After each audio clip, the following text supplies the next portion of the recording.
Hi again, everyone. You now have chosen a specific plant adaptation to test in your experiment. But before we start any experiment, our next step as scientists is to design a model that can help us think about all the different parts of the system that might affect how well our plants are able to grow and survive. To get our model started, we'll need to take a moment and think about the bigger problem we're trying to solve. In our case, we want to answer the question, what factors affect the survival and growth of a plant in your garden? First, see if you can brainstorm a list of all the things that might affect the survival of a plant in your garden.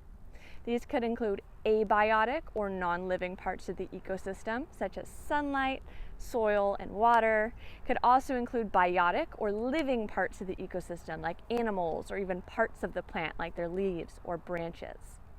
You will also want to think about the processes involved in plant growth, such as herbivory, or animals eating plants, or photosynthesis. To start out, we're going to open up our science journal and make a list of all the biotic components, abiotic components, and processes that you can think of.